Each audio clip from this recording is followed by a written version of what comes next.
이 사건은 이제 합리적인 어문으로부터 출발을 합니다. 어떻게 폭발 중심에서 발견된 시신이 전원 익사일 수 있는가?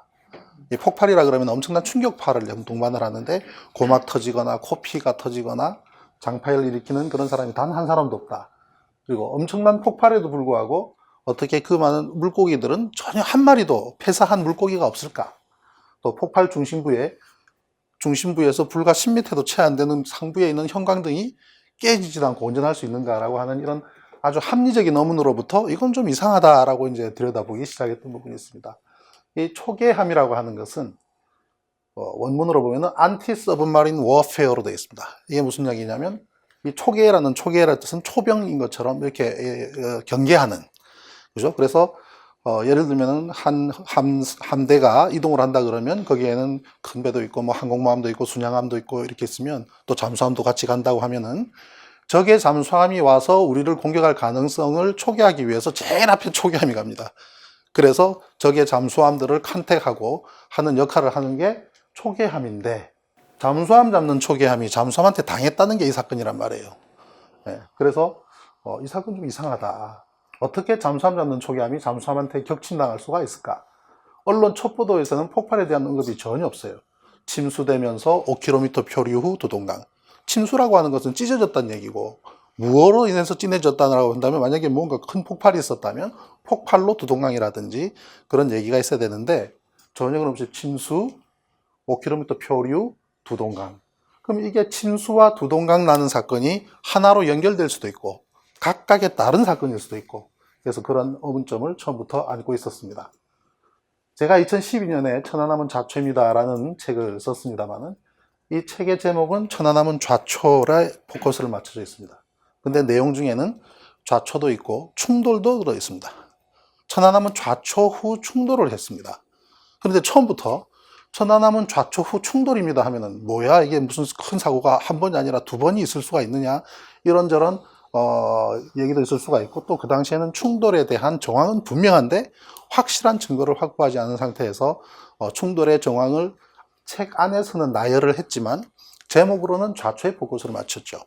왜냐하면 저 사람들이 폭발로 얘기를 하니까 폭발이 아니라 좌초다, 폭발의 논리만 무너뜨리면 좌초만 입증을 하면 이 사건의 거짓은 밝힐 수 있다고 봤는데, 세월이 지나니까 좌초뿐만 아니라 충돌에 대한 얘기를 하는 것이 상당히 힘들어졌어요. 왜냐하면 처음에 폭발이 아닌 부분, 좌초인 부분, 여기에 모든 포커스를 맞춰져서 1심 재판 8년 내내 폭발과 관련된 사람들 법정으로 부르고 좌초에 관련된 사람들 법정에 부르다 보니 충돌이라는 부분이 계속 미뤄져 왔습니다.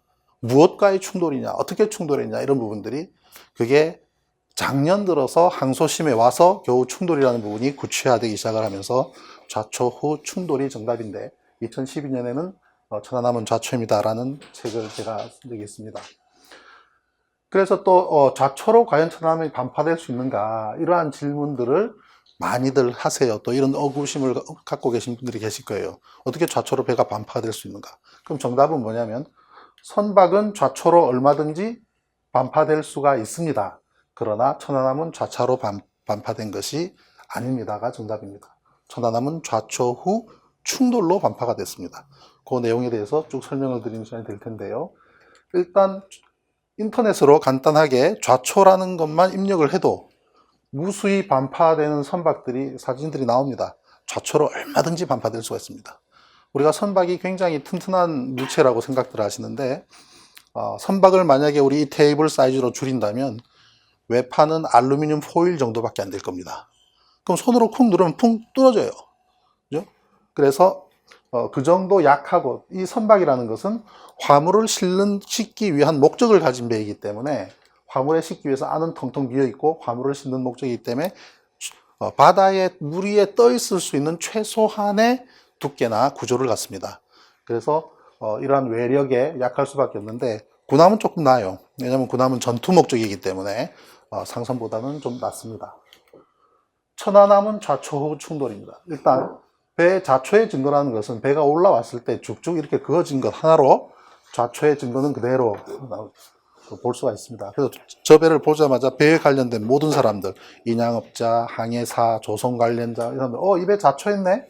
라고 이야기를 합니다.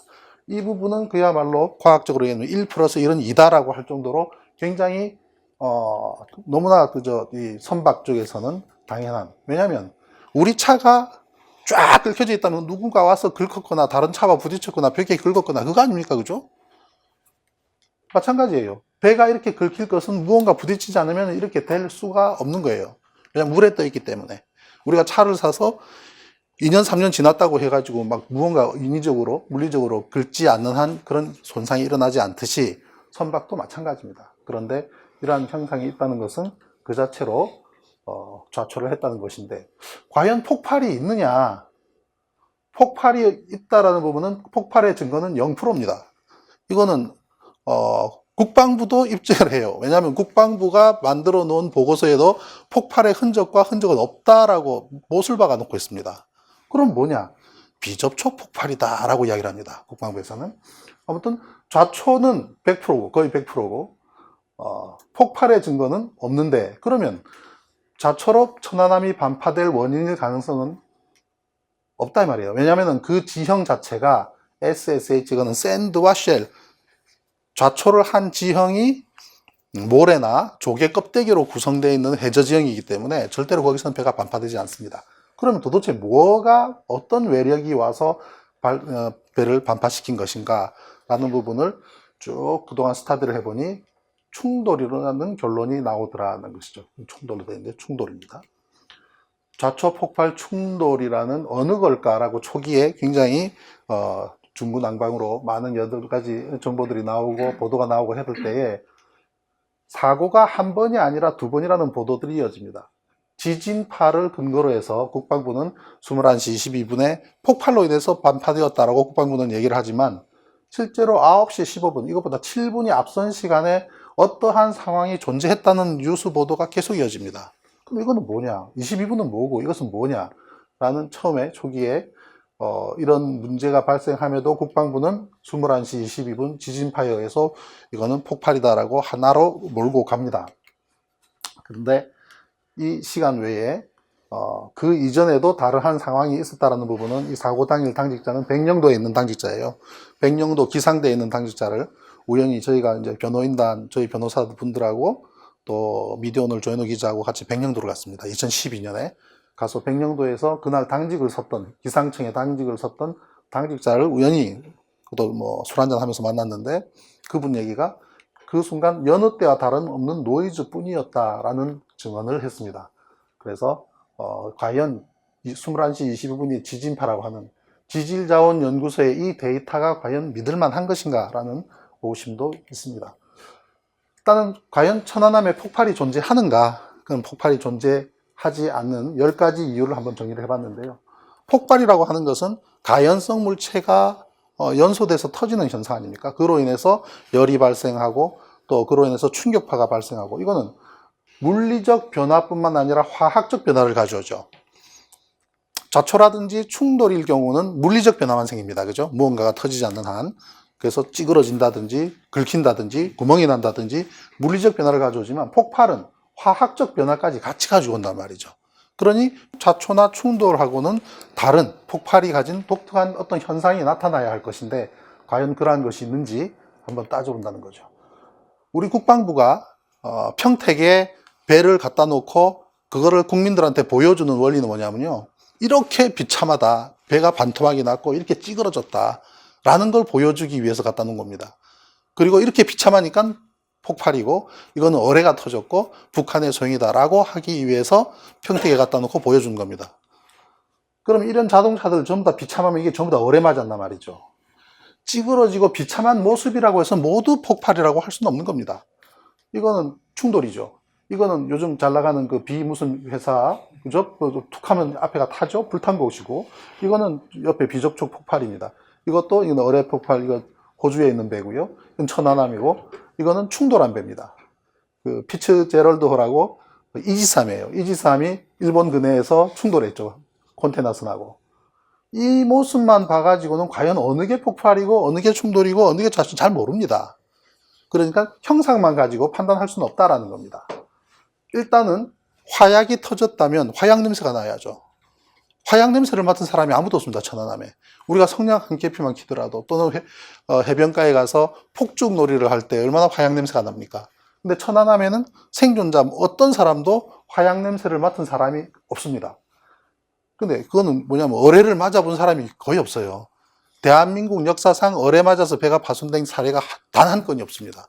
그 경험자가 없으니 모르는 거예요. 그럼 어뢰 맞은 사람 찾아보자. 1865년 미국의 해군의 아버지라고 부르는 이 사람이 어뢰를 맞아서 책을 썼습니다. 그때 바로 화약 냄새가 진동했다라고 증언을 하고요. 2차 대전 때에는 또 어뢰를 맞아본 유전병이 바닷물에서 나온 화약과 전함에서 나온 기름에 흠뻑 젖어버렸다는 증언을 합니다. 그러니까 어뢰를 직접 맞아본 사람들의 증언 말고는 이런 맞아볼 수 있는 기회가 없기 때문에 화약 냄새를 맡은 사람이 한 명도 없는데도 어뢰가 터졌다는 논리가 먹혀 들어가고 있는 상황입니다. 두 번째로는 그만큼의 폭발이 존재한다면 인체 손상, 이비인후과적인 손상이 있어야 된다. 고막이 터지든지 코피가 나든지 그러한 이비인후과적 그런 손상이 있어야 되는데 전혀 없다. 이분이 알파 잠수 이종인 대표예요. 이분이 이라크에서 어뢰 침몰한 군함으로 인양을 했던 세계적 인양 전문가인데 어뢰라면 코피 나고 고막 상하고 눈 주위가 찢어져야 한다라고 이야기를 합니다. 폭발 중심에서 발견된 시신, 최초로 발견된 시신이 남기훈 상사인데요. 바로 배가 찢어진 옆에 옷이 걸리는 바람에 거기서 첫 시신으로 발견됐습니다. 그럼 그곳에서 사망을 하신 분이죠. 사인이 익사입니다. 사인이 익사고 피부가 살짝 긁혔지만 비교적 온전한 상태라는 거죠. 어뢰로 반파된 배 바로 그 한가운데서 발견된 시신이 아무런 손상이 없이 익사라고 한다면 익사인 경우는 그렇죠. 이제 시신을 이렇게 했을 때에 물이 안으로 폐 속으로 물이 들어갔는가.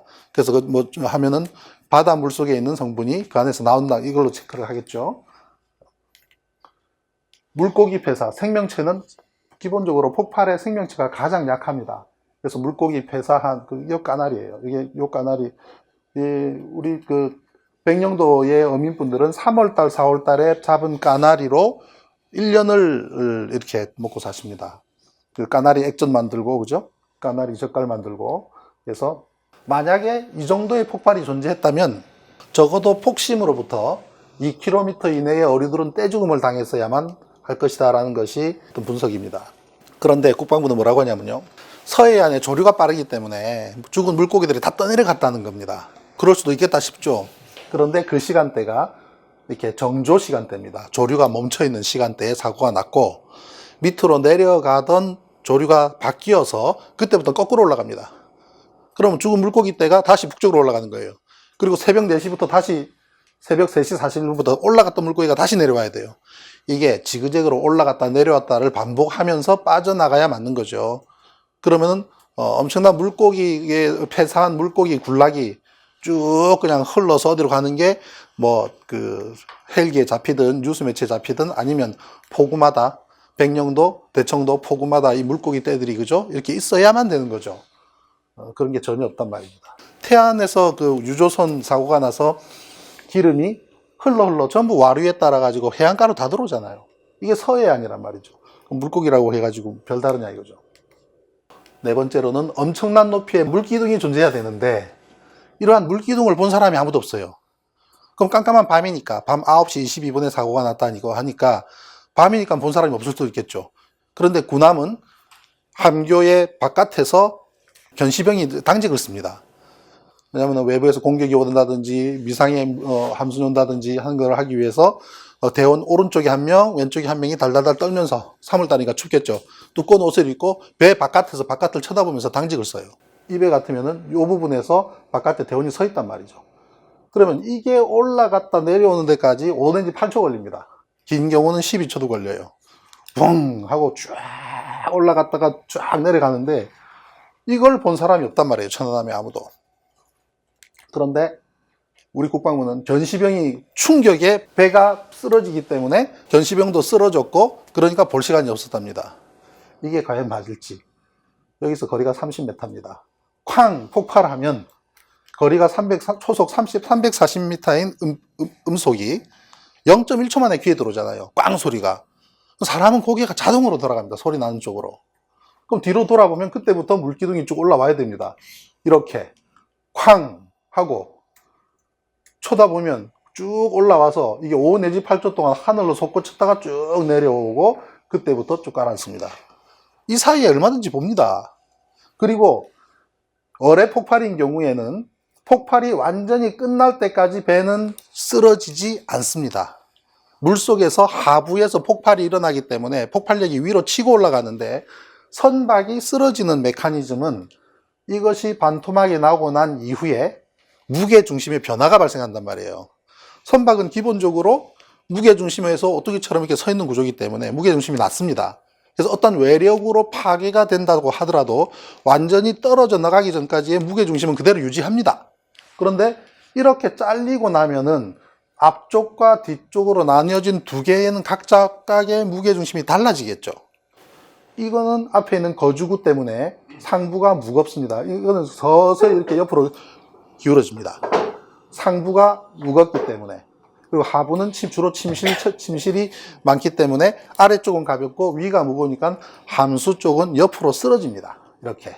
그리고 한미 쪽은 앞쪽으로 처박습니다. 왜냐하면 엔진룸이 앞쪽에 있기 때문에. 엔진이라는 무거운 설비가 앞쪽에 있기 때문에 앞으로 고꾸라집니다. 천안함 마찬가지입니다. 반토막 나고 난 이후에 함수는 옆으로 쓰러지기 시작하고 한미는 앞으로 처박고 들어갑니다. 그때까지 걸리는 시간은 적어도 20초, 30초?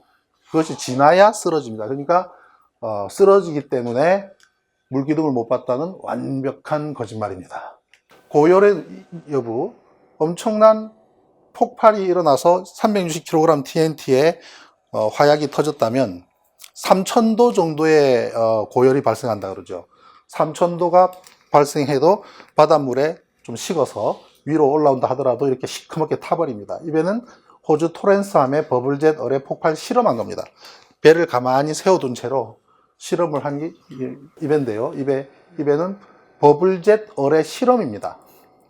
깊은 수심의 배에 어뢰를 쏘아서 어뢰가 직접 강타하는 것이 아니라 배 밑에서 터뜨려서 그 버블로 파괴를 하는 실험을 한 것입니다. 실제로 버블젯 어뢰가 실전에서 살해된 사례는 단 한 건도 없습니다. 우리 국방부 하는 얘기가 만약에 천안함이 북한의 버블젯 어뢰에 피격당했다면 역사상 전 세계 역사상 버블젯 어뢰에 실전에서 사용된 첫 케이스가 될 것이다 라고 이야기합니다. 그러면 지금 북한은 대박 났어야 됩니다. 버블젯 어뢰 팔아서 북한은 엄청나게 돈을 벌었어야만 합니다. 2010년부터 지금까지 이렇게 안에 녹아내릴 정도로 안이 떡이 돼야 됩니다. 엄청난 고열이 올라오고 그리고 상당 시간 동안은 여기서 김이 모락모락 올라옵니다. 호주 토렌스함하고 유튜브에서 한번 검색하시면은 폭발 장면을 보실 수가 있습니다. 우리 천안함은 반파가 됐는데 이 내부를 보면요. 수양버들처럼 쭉쭉 늘어진 케이블들 보십시오. 만약에 이 밑에서 3000도 폭발이 있었다면 이거 다 녹아서 떡이 돼야 돼요. 떡이 돼가지고 엉켜져야 됩니다.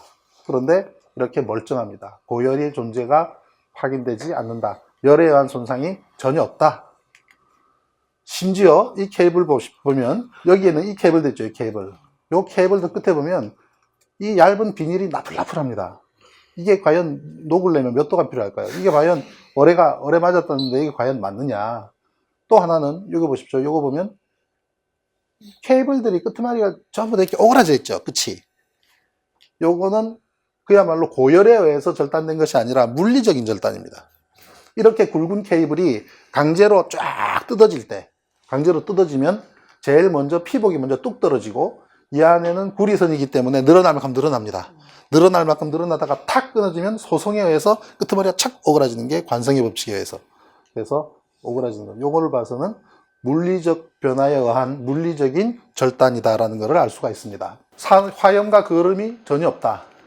요거는요, 대구의 대명동에서 프로판 가스가 터진 거예요. 가정용 프로판 가스. 프로판 가스가 터졌는데 인근을 지나던 경찰 2분이 즉사했습니다. 그 자리에서 숨지고 인근 주민 15명이 부상을 당하고 이 주변에 뭐 가구, 테레비 다 깨졌죠. 시커멓죠. 우리가 흔히 텔레비에서 프로판가스 폭발 사고 뉴스를 볼 때마다 기본이 시커멓잖아요. 그죠? 산화되니까 가스가 산화되어서 탄소를 남기니까 시커매지는 거예요. 이게 거름인 거죠. 이 거름이 있어야 됩니다. 산화가 있었다면. 그런데 천안함에는 어떤 그름도 없습니다. 깨끗합니다. 그래 놓고 폭발을 이야기를 합니다.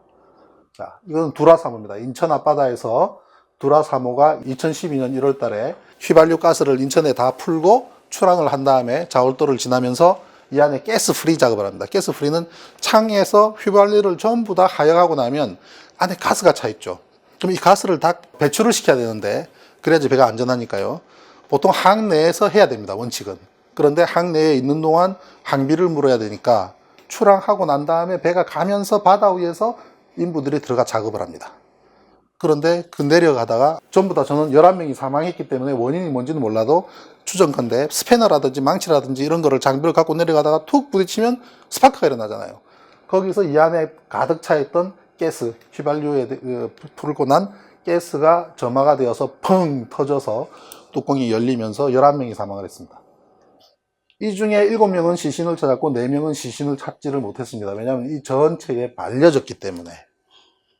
이 배의 시신 수습하러 알파잠수 이종인 대표가 갔습니다. 가서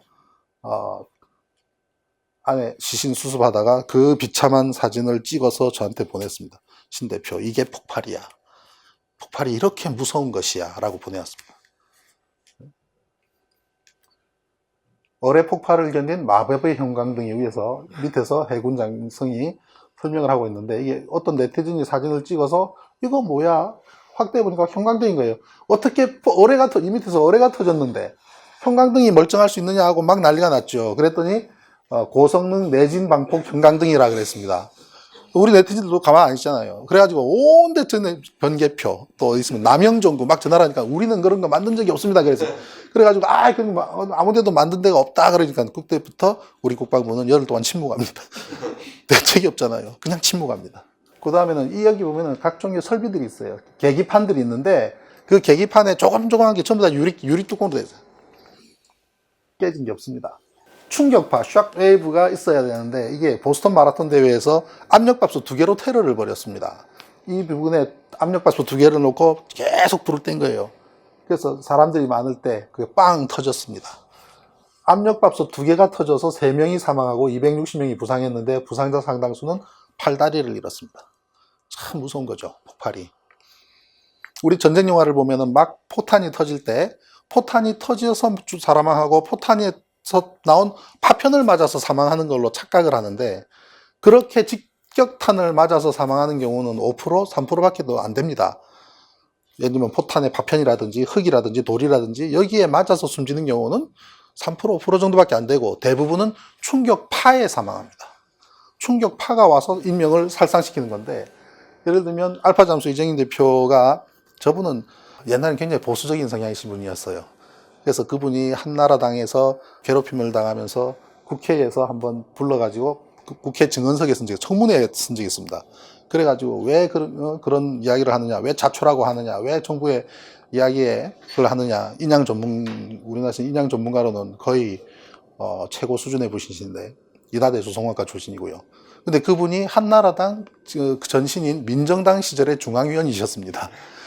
당신 정치적인 성향이 그래서 그런 거 아니냐고, 정당 소속이냐, 정당 한 적 있냐고. 그러니까 예, 정당 한 적 있습니다. 어느 당이에요? 민정당입니다. 거기서 뭐 했습니까? 중앙위원 했습니다. 그러니까 더 이상 한나라당에 질문을 못 해요.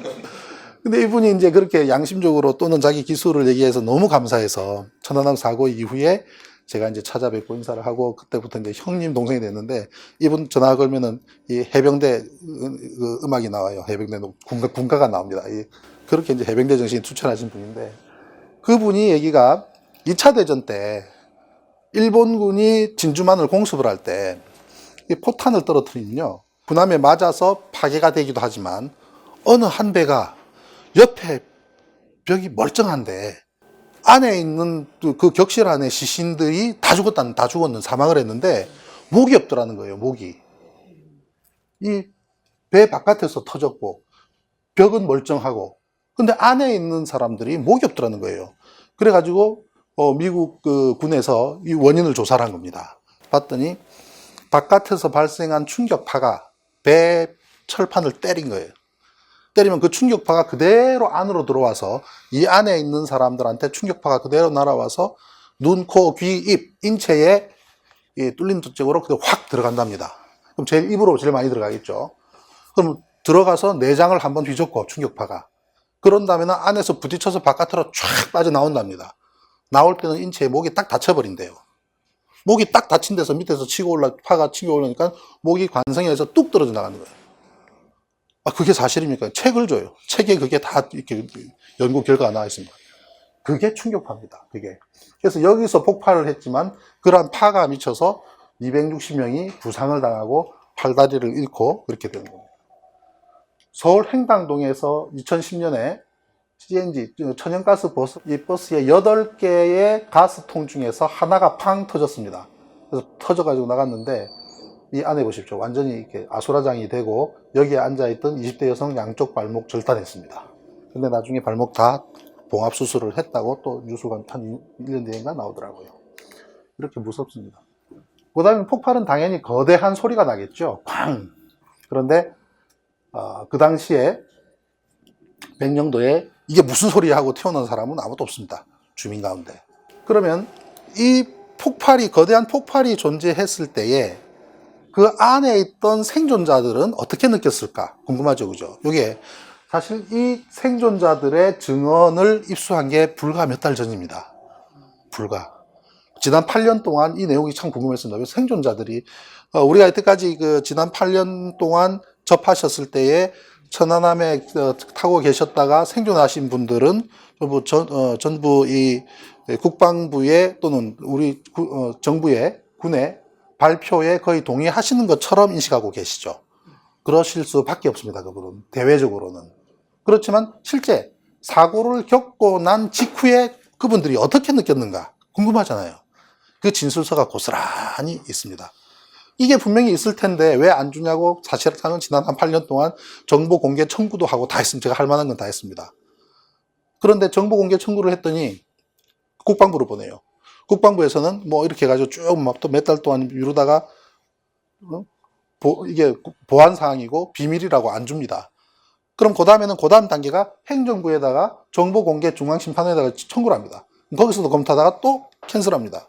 그럼 이번엔 정보 공개 청구 행정소송을 해야 되는 겁니다. 그게 지금 다음 단계로 닫혀 있는데 쭉 못 구하다가 계속 검찰 쪽과 국방부에다가 이걸 요구를 했으니까 검찰이 그 내용은 진술한 내용이 분명히 존재하는데 진술한 내용을 보자고 하는 피고인 측의 요구가 틀린 거 없잖아요. 그죠? 그러니까 재판부에서도 그거를 제출을 하라고 요구를 하니까 마지 못해 국방부가 제출한 것을 입수를 해서 쫙 정리해서 통계를 내봤습니다.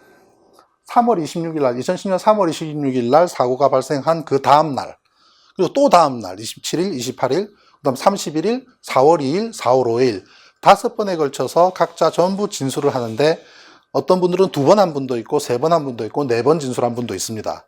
그거를 원문을 전부 다 입수해서 쭉 조사를 한 거죠. 그래서 이거는 요약한 겁니다. 요약을 했는데 반파 지점, 배가 반토막 난 지점에서 가장 가까이 있는 침실이나 작전실에 그 시간에 있었던 사람들의 의견입니다. 폭발 의견인 경우, 충격 의견인 경우 다르고 잘 모르겠다가 삼각표입니다. 폭발 2사람입니다.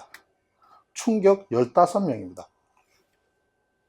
이렇게 달라요. 특히 CPO 침실이 어디냐면은 폭발이 일어나서 배가 반토막 난 것 바로 옆에 붙어 있는 침실이 CPO 침실이라고 해서 원사, 상사들, 즉 해군 중에서도 수십 년 동안 근무를 해야 상사되고 그죠? 원사가 되고 하지 않습니까? 배를 오래 탄 그야말로 뱃사람들만 있는 곳에 있는 분들이 폭발은 아니다. 외부 부딪히는 소리, 충격.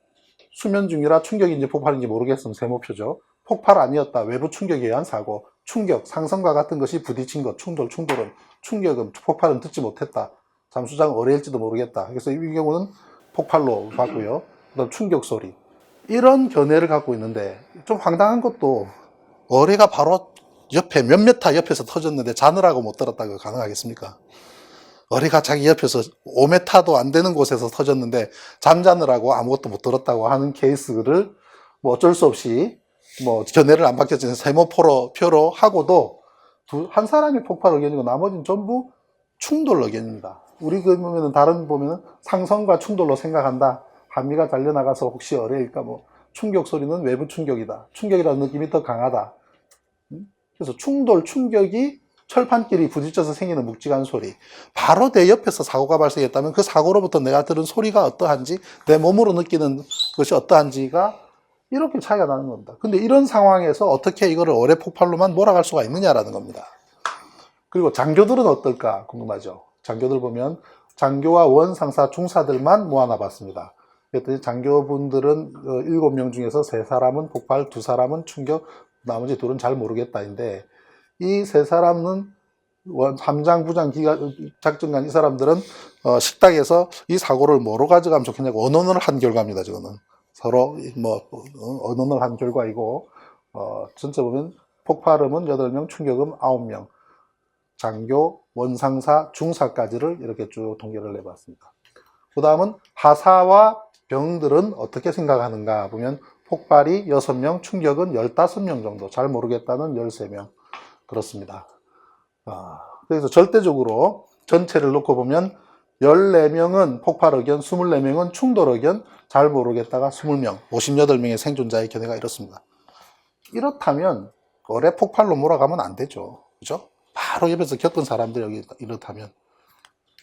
그 다음에 10번째가 TOD. 이건 TOD는 폭발은 과학인데, 폭발이 존재했다고 하면 열변화가 생기지 않습니까? 이거는 알파 잠수의 그 회사의 안에 수조가 있습니다. 그 수조에서 실험을 한 것인데, 쇠막대를 불에 달궜습니다.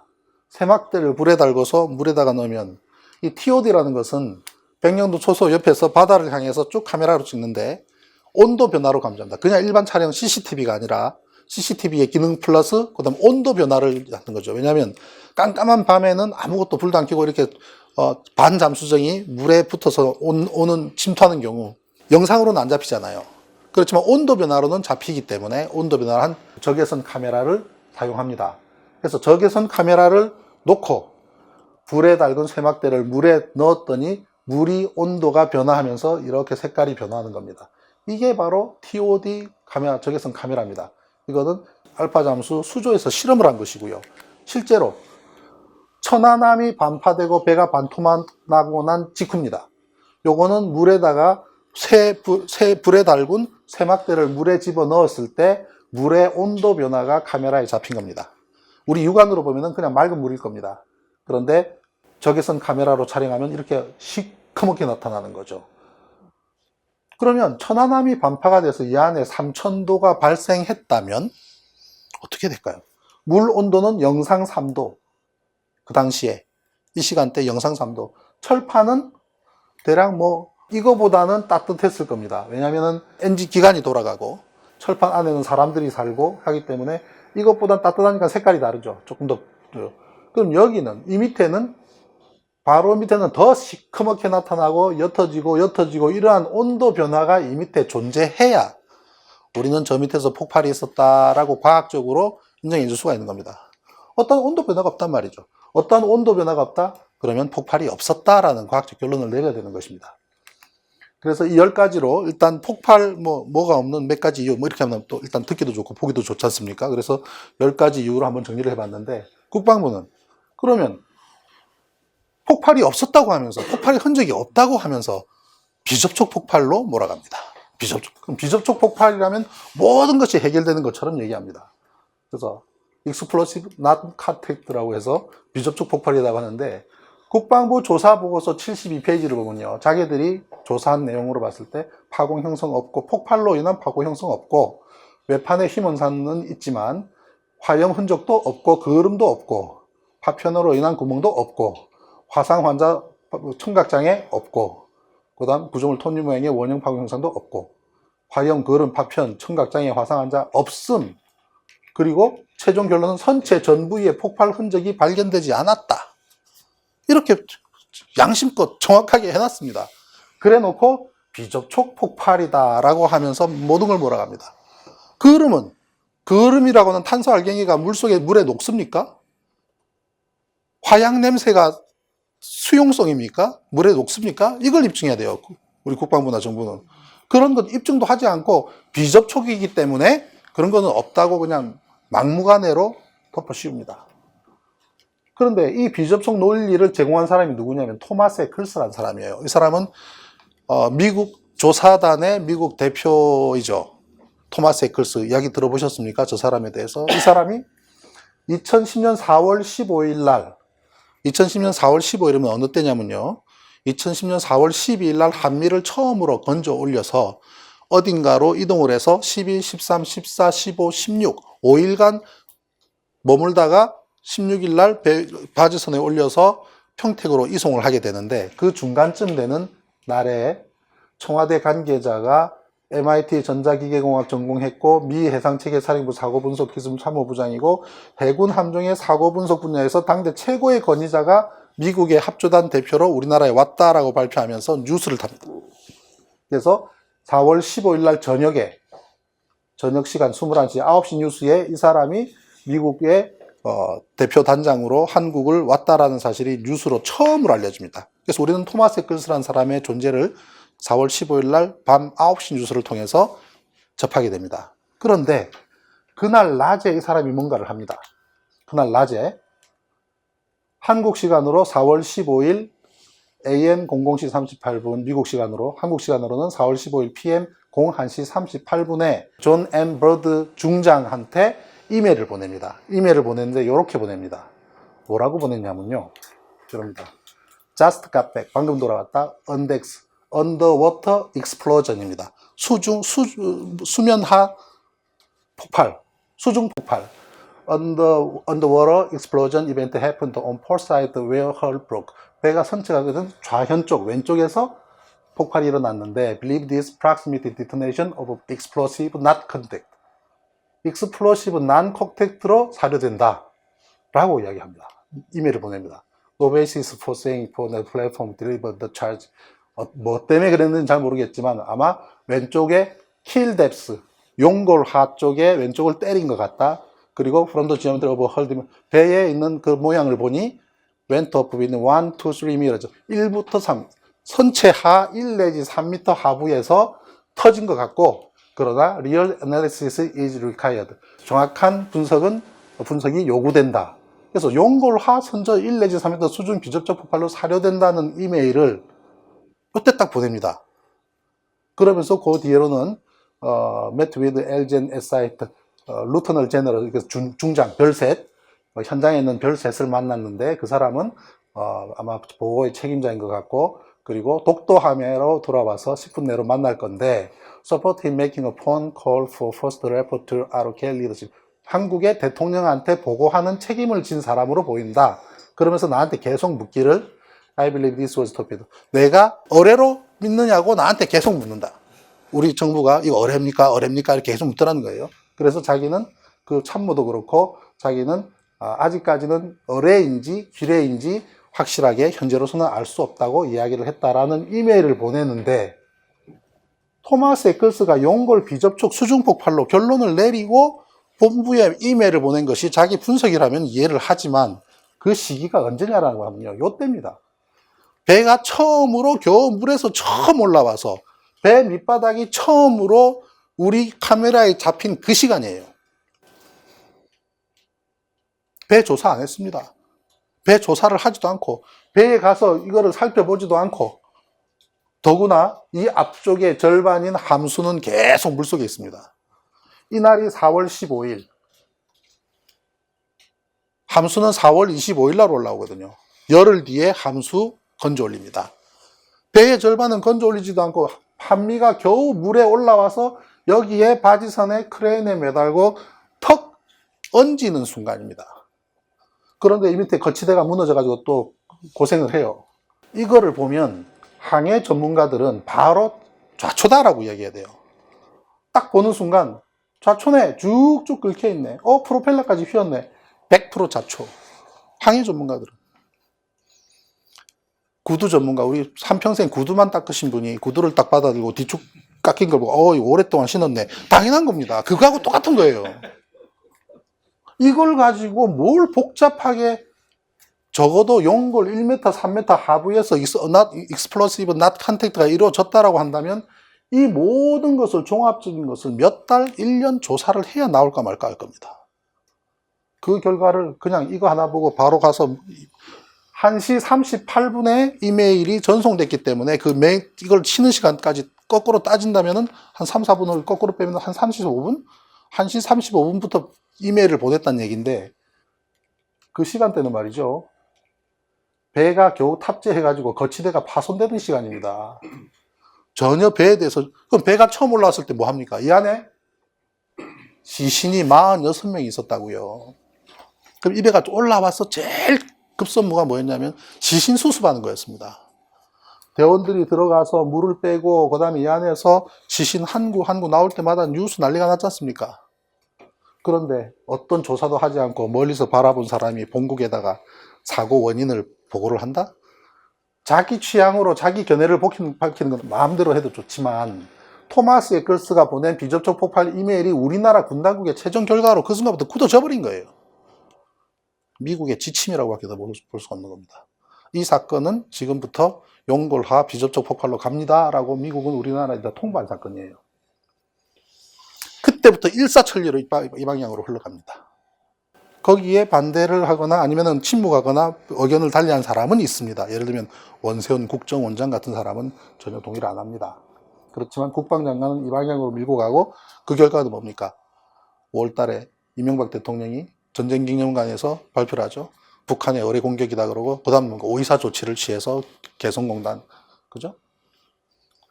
이때 비접촉 폭발 논리를 토마스 에클스가 제공합니다. 토마스 에클스는요, 아까 청와대에서 이야기했던 것처럼 그런 전문가가 맞는지는 모르겠지만, 이런 경험을 했는지는 모르겠지만, 적어도 당대 최고의 권위자는 아닙니다. 아니고 잠수함 전문가입니다. 이 사람은 잠수함 전문가. 미국에서도 소형 잠수함을 업그레이드 시키는 문제나 그런 것에 깊숙하게 인볼브하고 있고, 그 실무를 맡고 있던 사람입니다. 그럼 잠수함 전문가가 한국 왜 왔을까요? 한국에서 잠수함 사고가 났기 때문에 수습하러 왔습니다. 그런데 미국에서 왔기 때문에 천안함 사고의 원인의 조사를 맡는 미국 총책임자인 것처럼 명함을 포장했을 뿐입니다. 천안함과 충돌해서 가라앉은 그 잠수함 수습을 위해서 온 사람이 이러한 명함을 가지고 다른 일을 했던 겁니다. 이 이메일을 보내고 나서 그 방향으로 쫙 진행을 하는데, 이거는 이분이 한미 긁힌 자국 보면 좌초다라고 했는데, 이건 세월호 때 말이죠. 저하고 이분하고 나란히 해서 주인공 안 바뀐 괴담 되풀이. 세월호 때 또 제가 또 그 원인 분석을 이제 많이 했었는데, 그 다음날 아침 4월 17일 날 아침에 제가 전화를 했습니다. 형 빨리 그 마당 앞에 있는 다이빙 사진 좀 찍어 보내라고. 그래가지고 저한테 사진을 보낸 걸 가지고 4월 17일 날 제가 이게 에어포켓 존재할 수 있으니 다이빙벨 투입하라고 최초의 칼럼을 올리고 온 데다 내가 펌프질하면서 전화를 해 돌렸습니다. 그래가지고 나중에 이제 다이빙벨 가지고 갔다가 엄청나게 곤욕 치르고 오셨죠. 성과도 없이 완전히 그냥 빨갱이에 종북 좌파까지 몰려가지고 고생을 하셨는데, 그랬습니다. 어떻든 3월 15일 날 이런 난리 중에 이메일을 보내고 났더니 우리 정부는 바로 그 다음날 화답하듯이 천안함 침몰 의뢰하는 버블젯에 무게를 두겠다고 발표를 해버립니다. 토마스 에클스의 지시에 의해서 배가 물 위에 올라온 지, 이 시간은 말이죠, 2004월 16일 11시 1분 때 천안함은 어디 있는지 압니까? 이동도 안 했습니다. 4월 16일이면 4월 16일 아침에 배를 완전히 올려서 4월 16일 오후에 백령도로부터 출발해서 평택에는 그 다음 날인 4월 17일 날 평택항에 들어갑니다. 물속에 있는 배가 처음으로 물 위로 올라와서 평택까지 왔다면 평택에 오고 난 이후에 집중적으로 조사팀들이 붙어서 그때부터 과학적인 조사를 해야 되잖아요. 그게 맞죠? 그게 과학적이잖아요. 그게 과학적이고 합리적이고 객관적인 조사 방법이잖아요. 배가 백년도에서 출발하기도 전에 사고 원인을 발표해버려요.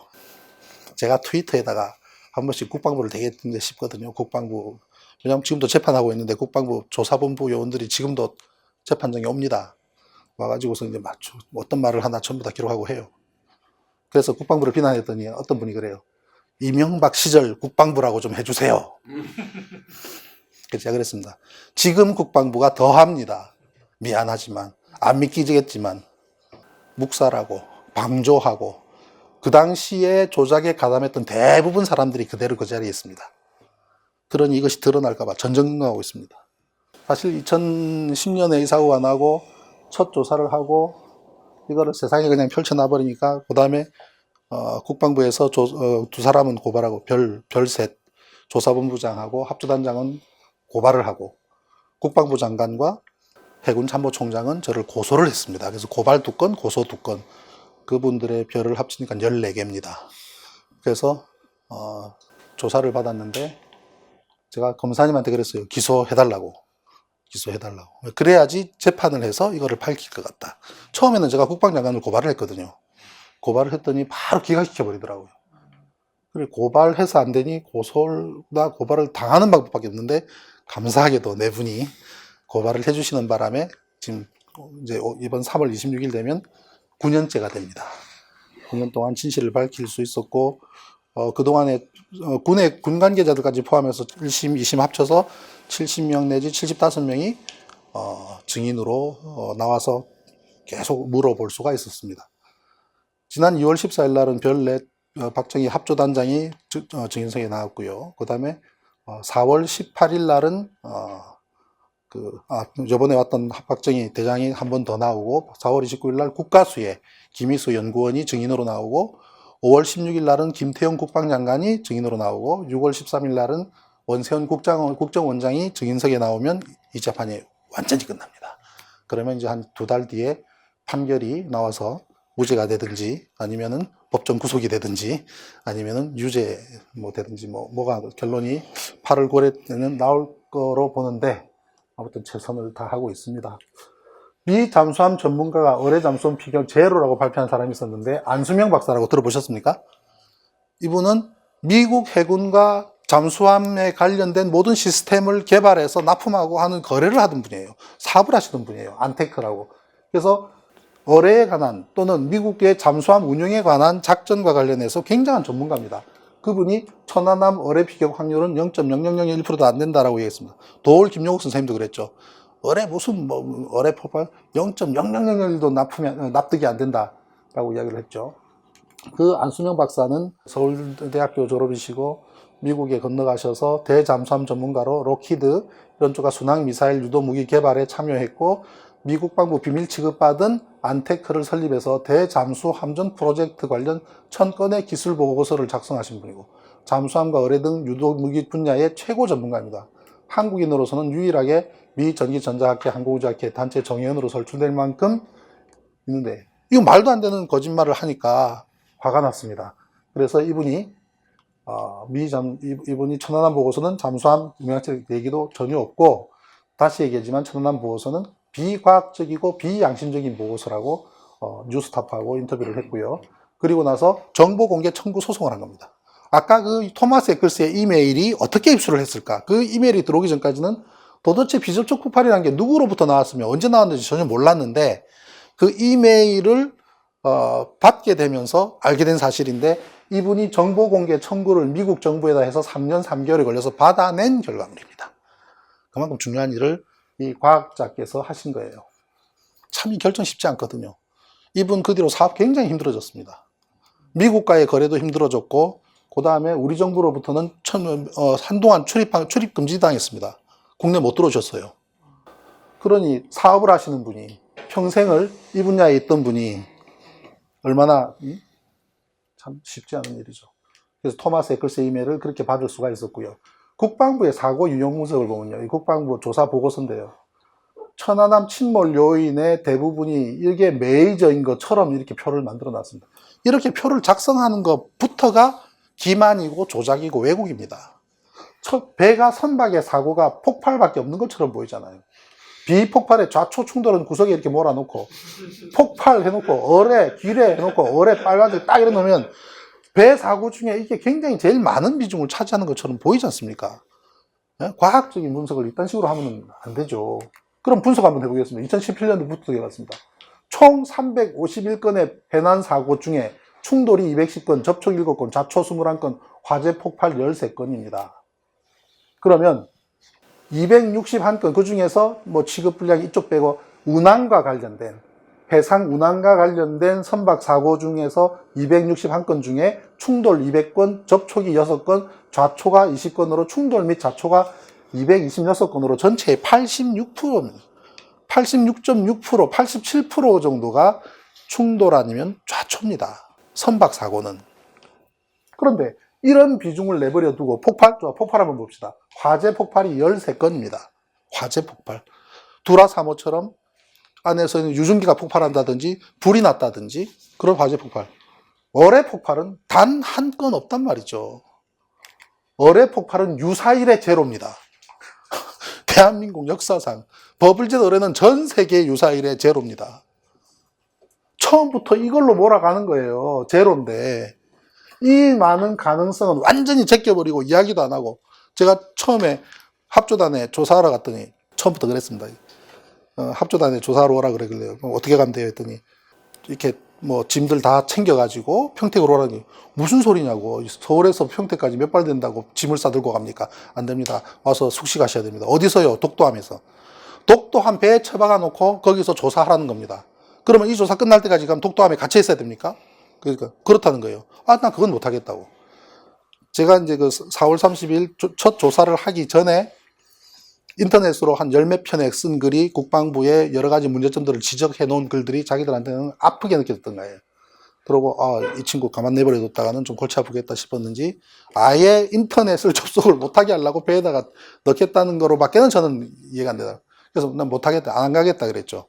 그랬더니 그러면 잘 됐다고 오지 말라고 그랬는데, 이제 국회에서 안 된다고, 해양 이 바다 전문가가 가야 된다고 그래가지고 이제 그때 그러면은 중간조사, 최종 조사 2번만 가기로 합의를 하고 처음 간 거예요. 그래서 처음 갔더니 쫙 테이블 이렇게 있는데 한 80명이 쫙 앉아 있는데, 뭐 별들부터 해서 모든 전문가들이 앞에 쫙 앉아 있는데, 합조단장 앉아 있고, 그 다음에 저 윤덕영 민간단장 앉아 있고, 토마스 에클스 앉아 있고, 여기 자리를 딱 비워놨어요. 상석에, 맨 앞에 상석에 제 자리를 딱 만들어 놓은 거예요. 그래서 내가 왜 여기 앉아야 됩니까? 그랬지. 제가 왜 여기 앉아야 됩니까? 했더니 앉으시래요. 그래 놓고 앞에 쫙 앉아 있는 거예요. 저는 민주당 추천 조사위원인데 한나라당 추천 조사위원도 2분이 계세요. 그분은 저기 앉아 있고 별들도 쫙 앉아 있고, 그렇게 처음부터 자리로 권위로 사람을 여기 앉아서 폼나게 앉아 있다가 조용히 입 다물고 가시라 이 말 아닙니까? 그래 있는데 배가 좌초했을 가능성, 풍도에서 이거는 전혀 이야기하지 않고 폭발만 이야기를 내리하길래 내가 그랬습니다. 왜 자꾸 폭발 이야기만 하냐고. 이 배에 보면은 누가 봐도 좌초인 흔적이 명확한데, 배 밑에 스크래치가 쫙 나 있는 건 저건 뱃사람이면 누구나 좌초라는데 저걸 왜 폭발만 이야기하냐 그랬더니, 그딴 소리 하지 마시오. 좌초는 입도 말도 꺼내지 마시오. 그건 논의 대상이 아닙니다. 왜 좌초가 논의 대상이 아닙니까? 그래가지고 막 이제 했더니, 그럼 배에 가서 봅시다. 배에 가서 봤더니 내가 봐서 지적을 했는데 다 폭발이라는 거예요. 그래가지고 그날으로 나와가지고 기자들 불러놓고 그네들 얘기했는데, 참 그때는 참 고민이 됐습니다. 이 길로 가면은 어떤 길로 가게 될지 모르는 거 아니거든요. 한번 이쪽 길 타면, 옛날에 그 왜 서울역 앞에 고가도로 있던 시절 있죠. 3일 고가도로 기억나십니까? 그거 한번 타면 청량리 갑니다. 잘못 탔다가 그거 타면 그냥 청량리까지 그냥 꼼짝없이 돌아갈 때도 내릴 때도 없어요. 이 길이 그 길이에요. 8년 동안 돌아갈 때도 없습니다. 가다 보니 아무도 없어요. 가다 보니. 이렇게 과학을 하시는 분들만 해도 아주 너무 기분이 좋은 거예요. 과학 하시는 분이 과학으로 들여다보고 주변에 또 이제 과학을 하시는 분들한테 많이 알려주시고 같이 고민해야 됩니다.